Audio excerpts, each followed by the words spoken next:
Hey, what's happening, everybody? It's your old pal Mr. Butter coming back at you again. I'm recording this video on the day that the Melo 12s release. I grabbed a pair from Finish Line and I want to get into them with y'all. If you're into kicks and you feel like hanging out, then hit that subscribe button. Let's take a look at these Melo 12s. And real quick, since I knew I was picking up a pair of blue and white Jordan Retros, I figured I'd go ahead and take these off ice. This is the reimagined UNC Jordan 1 that just released last week. My Finish Line still has these. You can probably find these just about everywhere, and if you're patient, you'll probably be able to get them for a good bargain too, but I think it's a great pair. All right, what is happening, everybody? It is great to be back here with y'all. It is a beautiful day, and it's really finally starting to feel like summertime. There was actually a really crazy flood in my area and just across the Potomac in Maryland this past week. They had to rescue kids and teachers from local schools on boats. It was that bad of a flood, but thankfully the sun is shining and it seems like the area is trying to get back to normal at least. But anyhow, enough of the weather talk. I gotta make this quick because I know that my camera is gonna overheat if I don't. Like I said, I picked this pair up from Finish Line. I did use some status rewards and I came in just below $200. I think they retail for $200 or else $210, but I'm a huge fan of UNC colorways, and even though this isn't a UNC colorway, it's more of a Nuggets colorway. We'll talk about all that, but I knew when I saw this color was releasing, it's the perfect time of year to drop this 12, and it really does look like a pair that you could rock around the summertime. The box is pretty standard. We've seen this a million times. Cardboard colored lid. It's kind of orangish red on the sides of the lid, and then the base is black. The tag reads Air Jordan 12 Retro. The colors are white and University blue.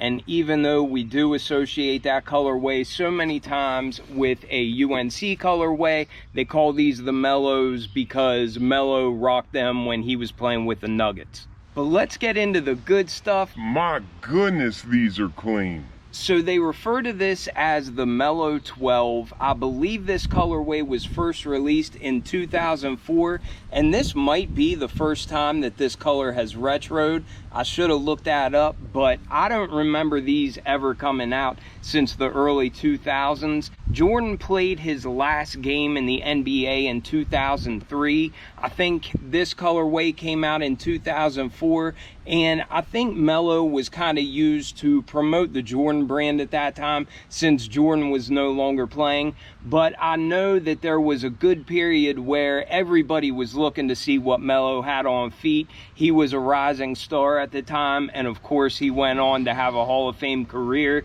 But if you haven't really seen him before, then I would highly recommend checking out some of his highlights and whatnot, because when he was on, he was just one of those players that had really cool charisma and just a really cool presence on court. But anyhow, this pair was first seen on his feet, and I don't think we've seen this colorway since 2004. My first impression of these, I was actually really pleasantly surprised with the leather.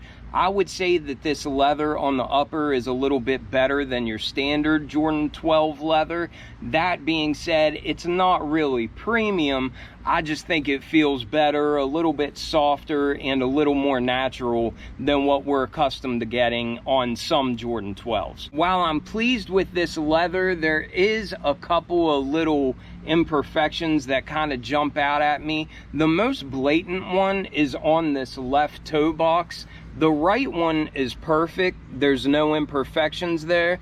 But when you look at this left one, it has this dent in at the front. I'm not sure if you'll be able to see that on camera, but the very front of this outsole, or the rubber that wraps up to the front of the shoe, it's got a weird little dent in it, and I'm not sure what would have caused that, but it's just an imperfection, so I wanted to point it out to y'all. Along with that, there is just a little bit of glue where we see this lizard texture on this overlay, and that's not uncommon for 12s. And again, I'm just being nitpicky. Overall, I think it's a really clean looking pair, but there are some little QC things that are catching my eye.